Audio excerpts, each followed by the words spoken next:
Eu sou aqui de Floripa, eu trabalhei 12 anos aqui no mercado financeiro, sempre trabalhei no mercado financeiro, tive empresa de investimentos aqui.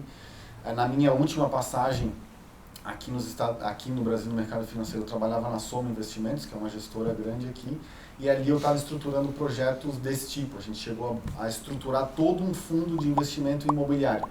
A maioria dos investidores da Soma são fundos de pensão, e naquela época, 2011, 2012 que eu estava lá, os fundos de pensão falaram assim, pô, Daniel, os nossos pensionistas moram em Santa Catarina, recolhem a aposentadoria aqui, era fundo de pensão de município. E a gente está investindo em fundo imobiliário lá em São Paulo, lá no Rio, lá em Minas. Vamos fazer alguma coisa aqui para a nossa região para a gente investir aqui. Aí nisso a gente começou a desenvolver esse projeto, iam ter 4 projetos, 2 aqui em Florianópolis, 1 em Joinville e 1 em Criciúma, se eu não me engano. Mas foi no momento que a Dilma se elegeu e a taxa de juros na época saiu de 5% e estava indo a 12%, 13%. Aí o fundo imobiliário não fazia mais sentido. Porque o diretor do fundo de pensão, ele tem uma meta para bater de rentabilidade, que na época era inflação mais 6%. Se ele não bater, ele é demitido. Se ele bater, ele não é promovido, não ganha nada com isso. É obrigação dele. É obrigação, então ele não corre risco. Então, na época, a inflação mais 6 estava dando, sei lá, 10% e o título público estava 12%. Eu disse, não tem por que botar dinheiro no fundo imobiliário se eu ganho 12% sem fazer nada comprando título público. Então, a demanda pelos fundos imobiliários acabou não acontecendo. Mas um dos projetos que ia entrar nesse fundo, o empreendedor na época, que era uma construtora lá de Jurerê, falou assim, cara, eu quero tocar esse projeto igual, então me ajuda a estruturar. Que é um projeto que está saindo ali em Jurerê, também tradicional, chegando no Imperatriz, numa ruazinha que entra para a direita. Assim. Da Fontana. É perto do da Fontana. O da Fontana acho que no começo da rua, esse é no final. Chama Città.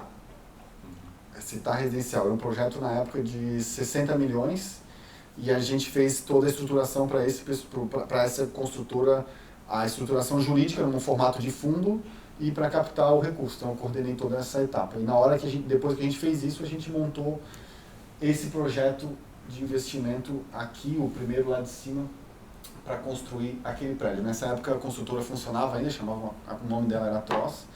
A gente foi com eles para os Estados Unidos, mas por causa da crise aqui, como muitas outras construtoras, eles acabaram fechando a operação e saíram de lá também. E a gente ficou, e a gente assumiu a operação lá. Então a gente montou um grupo para construir aquele primeiro prédio lá de cima, um prédio de 7 andares com 17 apartamentos, são 3 apartamentos por andar e 2 coberturas. E vocês podem ver que a piscina lá é normal ficar no último andar. Né? A cobertura lá não é a última laje, né? Sempre tem alguma coisa acima. A cobertura lá significa que tu é o último andar de apartamento. Mas normalmente em cima tem alguma coisa. Nesse caso tem uma piscina que a gente está terminando ela agora. Foi um projeto que durou 2 anos e meio de obra, mais ou menos. A gente começou a obra 2 anos e meio? Não, deu. Deu 2 anos. A gente começou em 2010. 3 anos. 3 anos de obra. A gente começou em outubro de 2016. A obra. A gente foi para lá em 2015.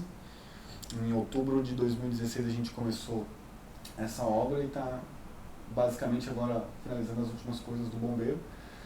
Foi uma experiência muito boa, a gente aprendeu bastante.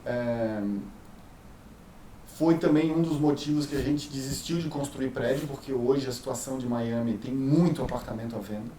Hoje em Miami tem aproximadamente 15 mil imóveis à venda de apartamentos, sendo que desses 15 mil, a maioria que comprou não é morador. São investidores que no final queriam revender.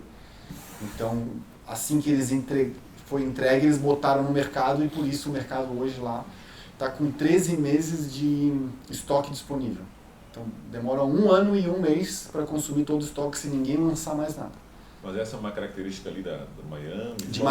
De Miami. Isso é uma característica de Miami, que se lançou muita coisa ao mesmo tempo, vendeu tudo, naquela época vendeu tudo, todos os prédios praticamente saíram vendidos, até 2014, mais ou menos 2015, vendia-se tudo, depois as vendas começaram a cair, que a gente acabou sofrendo um pouco. Dos 17 apartamentos nós vendemos 10, os investidores agora vão ficar com as unidades finais, aí eles vão alugar, vão vender, vão fazer do jeito do que eles preferirem. A gente vendeu a maior parte, mas agora a gente está com uma dificuldade. E quando se tem um excesso de oferta, o cara que está mais desesperado, ele queima, literalmente. Então, 2 ruas acima do nosso prédio, na cidade de Bay Harbor, que é ali em Miami, um cara construiu um prédio igual e hoje as últimas unidades, ele é um prédio o dobro do tamanho, ele vendeu metade do prédio, eram 20 e poucas unidades, ele tem 26 unidades, ele tem 13 unidades sobrando hoje, ele está vendendo pela metade do nosso. Metade do nosso ele está vendendo. Então ele está vendendo abaixo do custo dele porque ele quer recuperar o dinheiro para investir em outras coisas. Então isso está prejudicando bastante a gente, por isso que os investidores decidiram absorver as unidades para eles. Para eles, daí eles fazem o que eles quiserem. Eles podem morar, eles podem alugar, mas o princípio do projeto não foi esse aí. O segundo projeto que a gente desenvolveu foi esse aqui embaixo, que eu vou falar, que é um modelo que eu gosto muito, que é o chamado multifamily. Eles são prédiozinhos de apartamentos.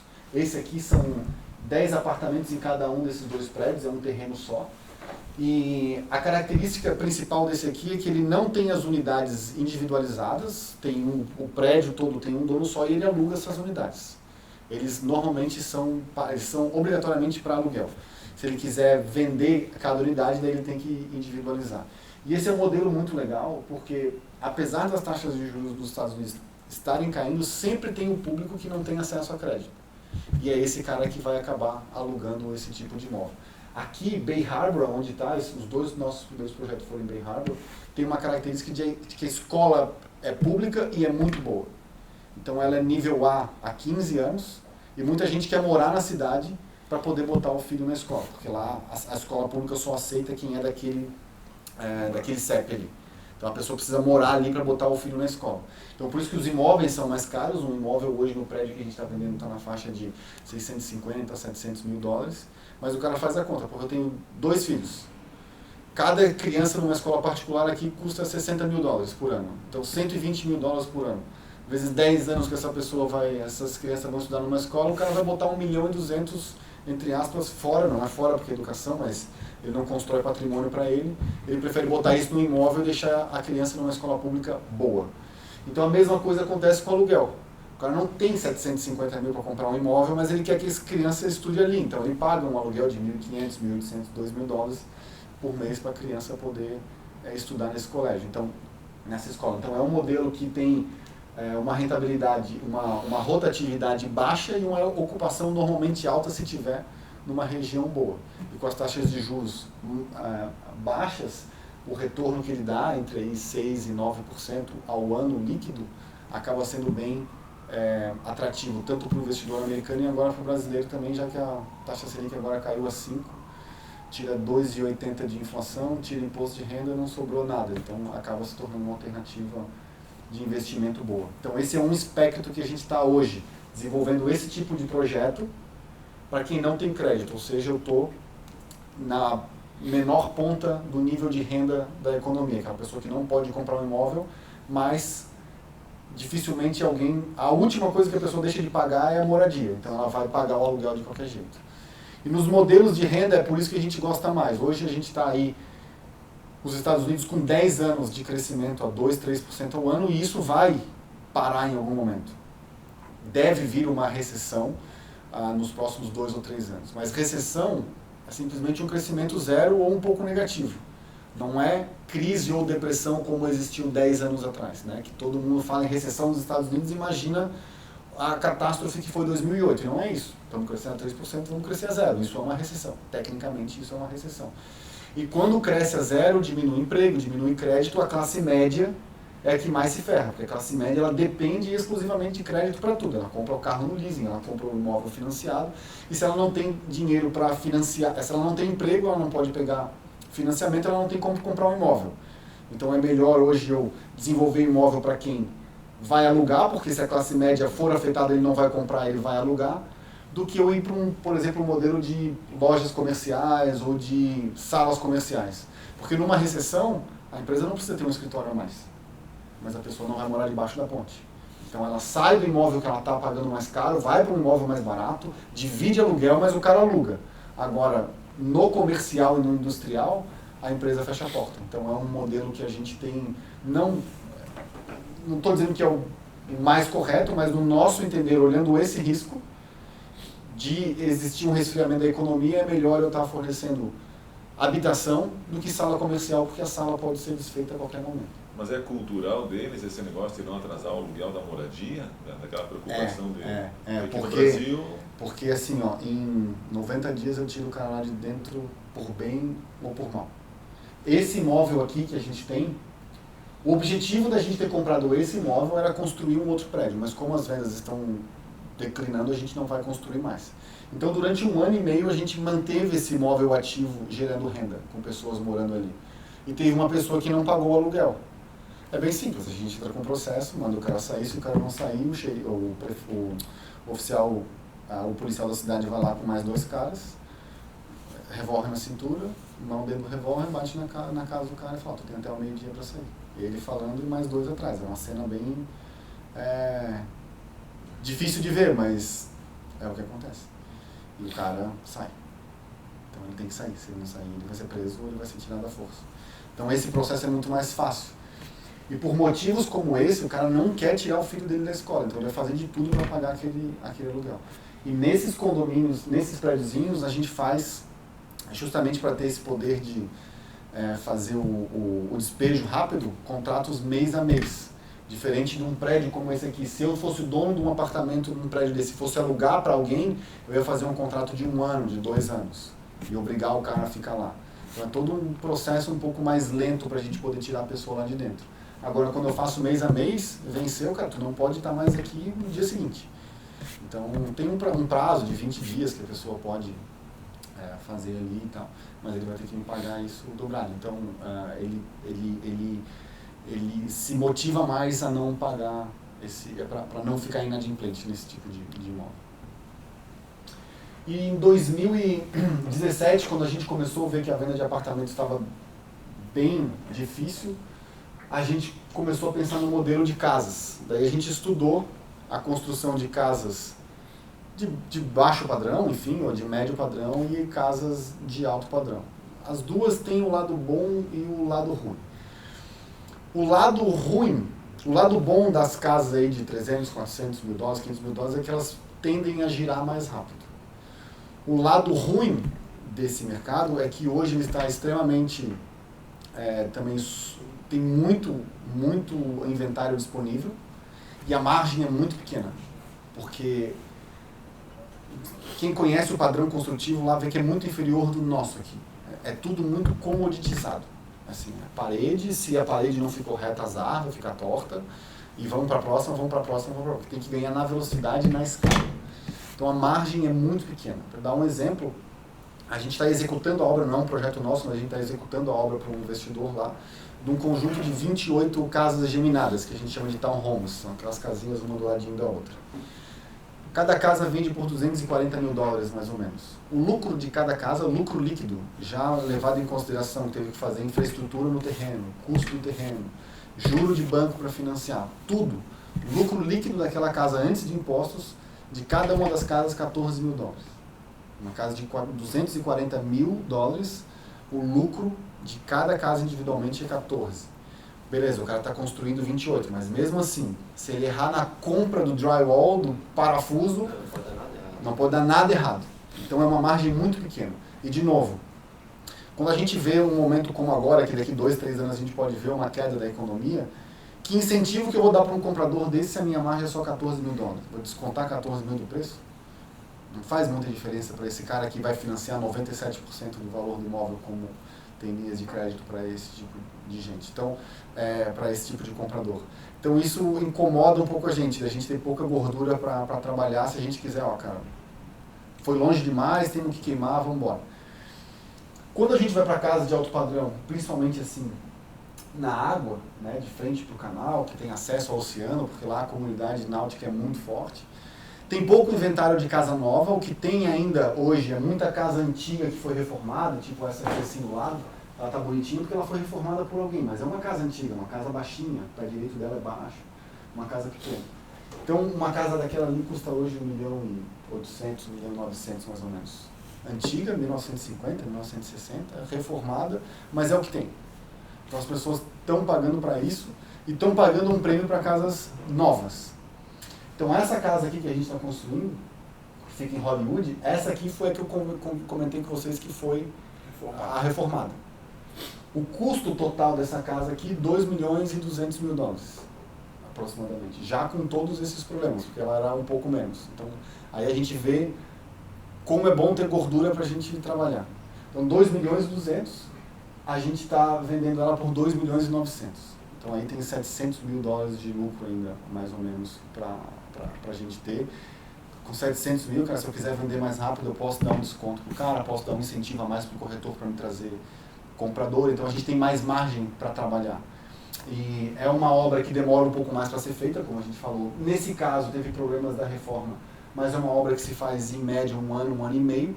Com a compra do terreno e desenvolvimento dos projetos vai mais 6 meses, então a gente está falando entre 20 e 24 meses para fazer o ciclo completo.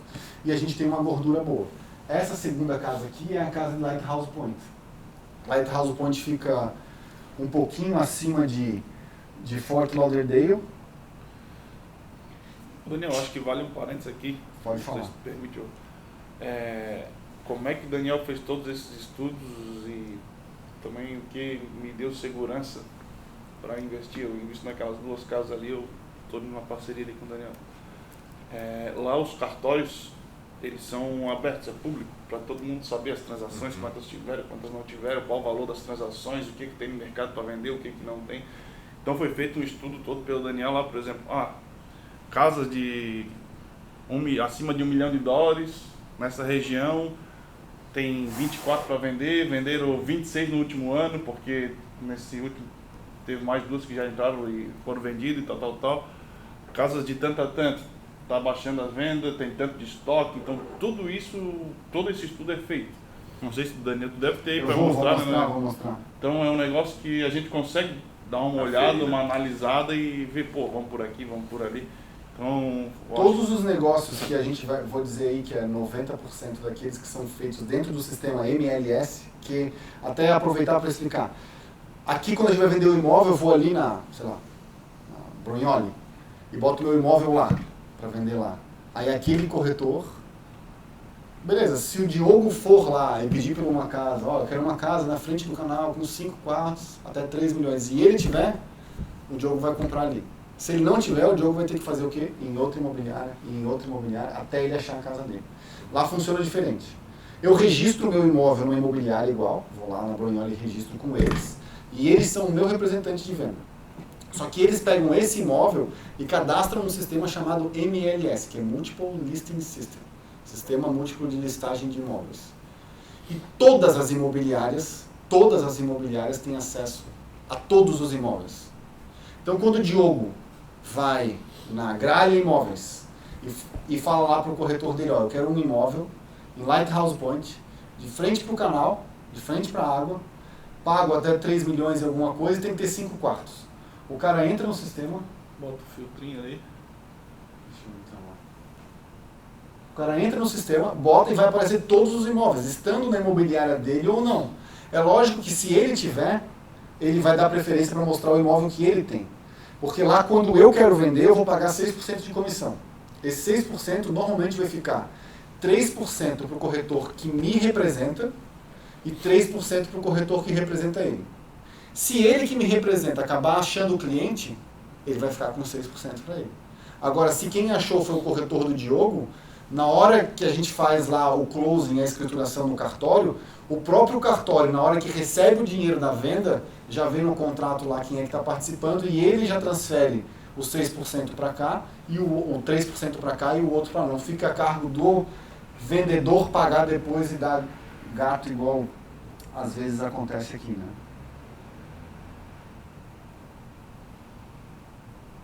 Então, só para mostrar.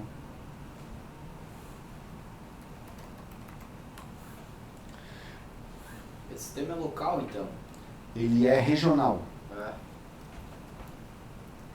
Por exemplo, o sul da Flórida eu consigo ver até Palm Beach, mais ou menos, que vai bem para cima. Aí o pessoal de Orlando tem outro. Se eu quiser acessar, daí eu tenho que me cadastrar na associação de Orlando. Se eu quiser ver o pessoal da costa oeste, eu tenho que me cadastrar lá. Então ele é regionalizado assim. Então aqui eu consigo ver todos os imóveis é aquilo que o Diogo falou. Na hora que eu vou analisar um terreno, eu consigo ver o que está sendo pedido de preço e eu consigo ver o que está sendo fechado de preço. Então, beleza, o cara está pedindo 3,5, mas está fechando a 3. Então, eu sei que o preço de referência é esse 3. A minha conta tem que fechar no 3, não no 3,5. Aqui, ó, só para dar um exemplo. Eu vou procurar um imóvel, aqui eu boto todas as coordenadas. Aqui eu consigo ver se eu quero buscar os que estão à venda ou os que foram vendidos. Closed sales são as vendas que foram executadas. Então eu consigo ver o histórico de todas as vendas que foram executadas. Geral, ou eu posso pegar um CPF, uma rua, um prédio. Eu posso pegar ali, ó, quanto que vendeu, qual é a média daquele prédio ali. Eu boto o endereço daquele prédio e ele me diz todos os imóveis que foram vendidos ali. Aí eu sei que eu consigo ver qual que está acima do preço, abaixo. Então por isso que lá é muito difícil. O meu imóvel sempre vale mais do que dos outros, né? Quando a gente vai vender o nosso imóvel, assim, o do vizinho vendeu por 300 mil, mas o meu é mais bonito, o meu vale 350. Mas o cara que vai comprar vai olhar assim, cara, mas vendeu um igual o teu por 300 mil, por que o teu é 50 mil mais caro? Aí vai dar negociação, entendeu? Então aqui, ó, aqui eu posso escolher a cidade, então vou lá, Lighthouse Point, escolho a cidade aqui, ó, já vejo, ó, tem 179 imóveis à venda em Lighthouse Point. Aí eu começo a botar os filtros. Eu quero single family, que são as casas, aí eu excluo todos os apartamentos. Eu quero só o que é waterfront, só o que tem de frente para a água, então já caiu para 102. Mas eu quero o preço de 2 milhões a 3 milhões e meio. Aí ele vai me trazer só esses imóveis. Aí eu consigo ver todos os resultados aqui. Eu tenho 26 imóveis. Tem 26 imóveis lá à venda. O nosso está aqui, ó. O nosso é esse segundo aqui. Essa aqui é a casa que a gente está construindo. Ó. E a imobiliária Douglas Elliman, que é a nossa imobiliária. Mas qualquer um pode ver. Tanto que se eu continuar olhando aqui, ó, essa outra casa, que é na mesma rua que a nossa, inclusive, ele está com a Coldwell Banker. Mas eu sou o Daniel, que tenho a minha licença na Douglas Elliman, eu consigo ver o imóvel do cara e vou comprar igual. Então esse sistema me dá muito mais transparência. E aquilo que o Diogo falou é o seguinte, eu venho aqui, eu quero saber o que vendeu nos últimos 6 meses, dentro desse valor. Aí eu venho e vejo aqui. Ó, vendeu isso aqui. Vendeu entre 2 milhões e 100, 2 milhões e 200, 2 milhões e 300. E também com as fotos, com tudo. Com tudo. Então eu consigo ver preço por pé quadrado, eu consigo ver, ó, tem tudo aqui, ó. Essa casa foi vendida. Então a gente tem acesso a tudo, eu consigo ver tudo. Então fica muito mais fácil quando a gente faz o planejamento de um projeto. Tudo bem que o passado só diz o passado, né? Ele não prevê o futuro, mas com base nisso eu consigo negociar o terreno. Eu sei que eu vou vender por mais ou menos esse preço. Então o terreno do cara que está querendo me vender a 900, eu não posso pagar, eu tenho que comprar ele a 850, 870 e negocio com o cara nesse sentido, porque a gente faz a conta do terreno e traz para frente. Quanto que eu vou vender, quanto que vai custar e quanto que eu posso pagar. Quanto que eu posso pagar no terreno. Então só para mostrar para vocês,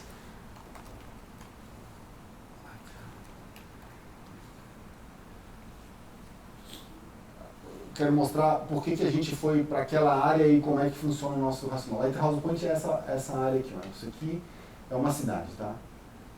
Isso aqui é uma cidade incorporada e ela tem bastante canais e ela tem acesso para o oceano aqui. Por que a gente veio para cá? Porque perto dela a gente tem 2 outros grandes centros, que é Fort Lauderdale, que o preço médio de uma casa lá é de $1.200 o pé quadrado.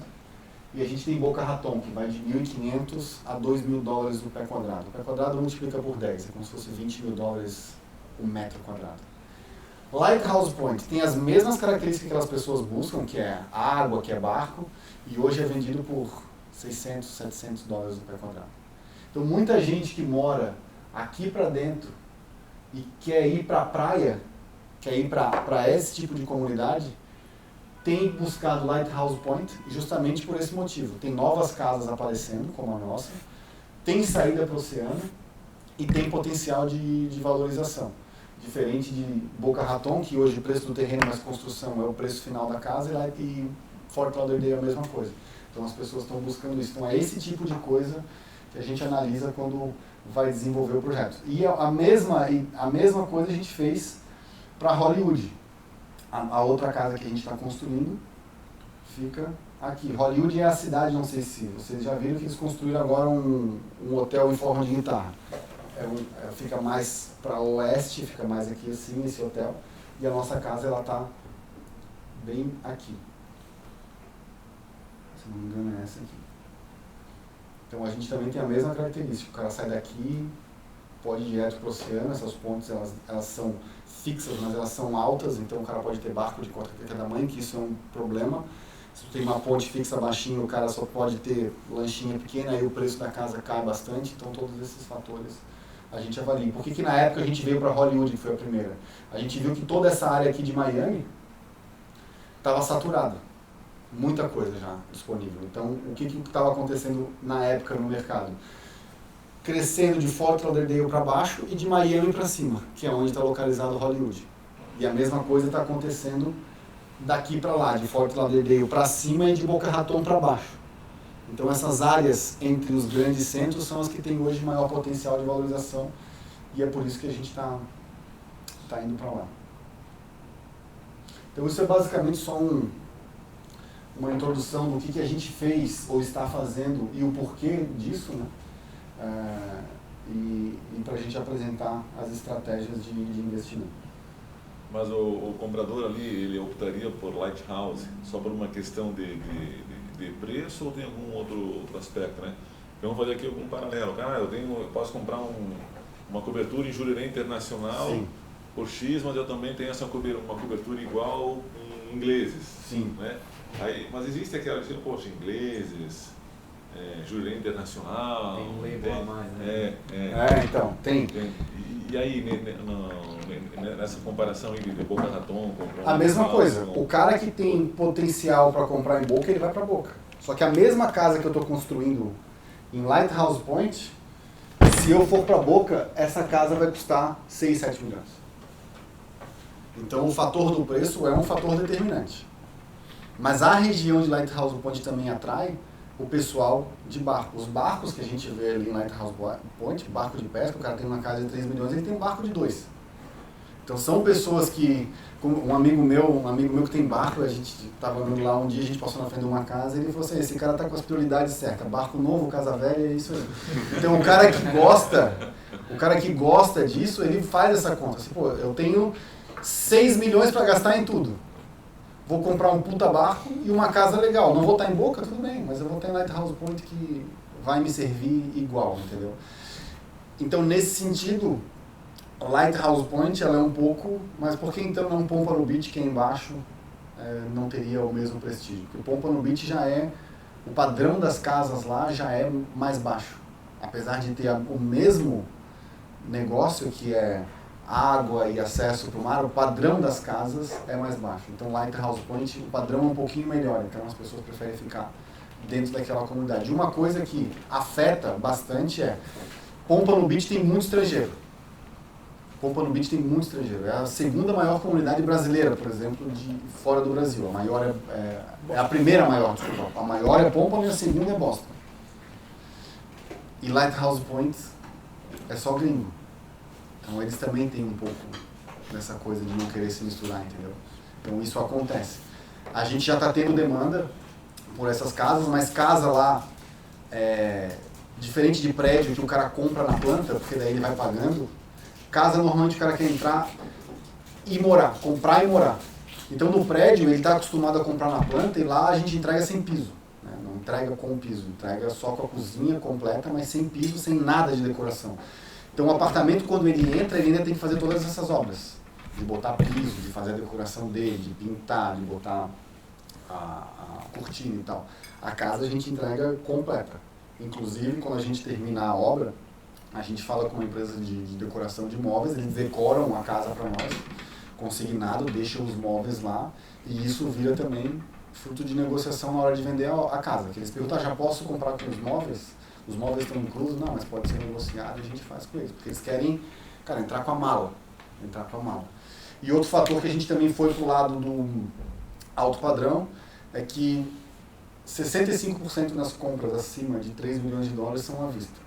Então não é um cara que depende de crédito. Ele vai negociar um pouco preço vai, mas é um cara que depende menos de crédito do que o cara do 200, 300 mil. Porque daí ele não está comprando a casa, ele está comprando a parcela que ele pode pagar igual é aqui. Então esse é o paralelo do... E quem tem sido os destinatários dos produtos de vocês? O americano raiz ou os imigrantes?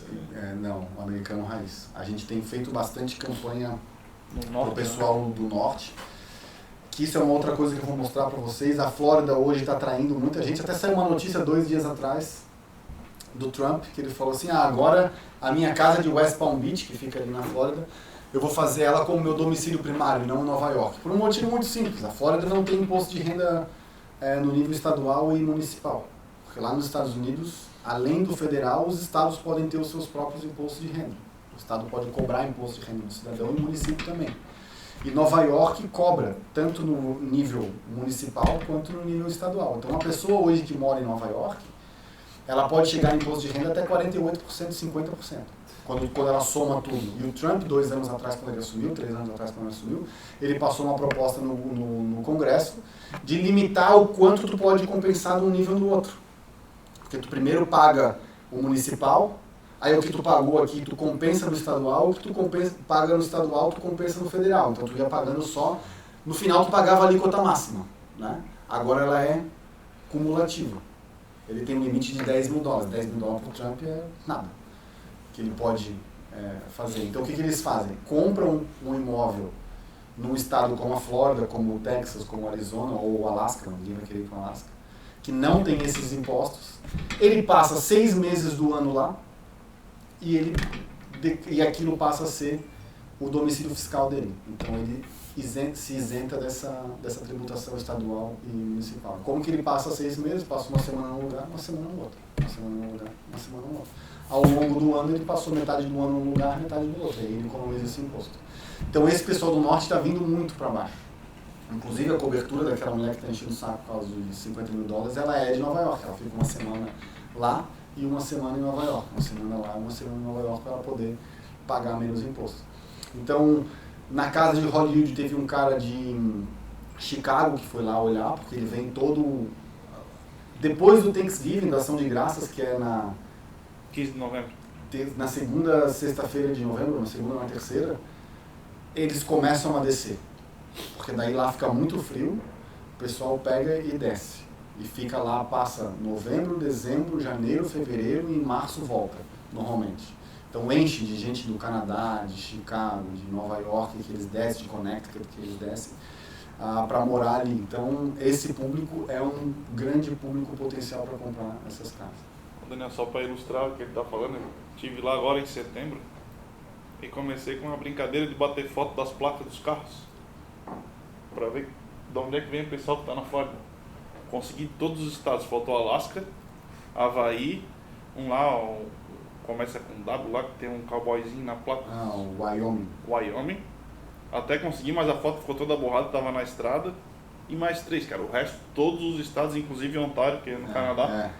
Placa lá na Flórida. Não, Ontário tem bastante. Cara, eu consegui 40 fotos assim de placa diferente, eu fiquei apavorado. Ali em Miami, chega nessa época, é normal a gente ver os caminhões cegonha descendo com os carros, que daí os caras vêm de avião, mandam o carro na cegonha e fica ali 3 meses. Enfim, bom,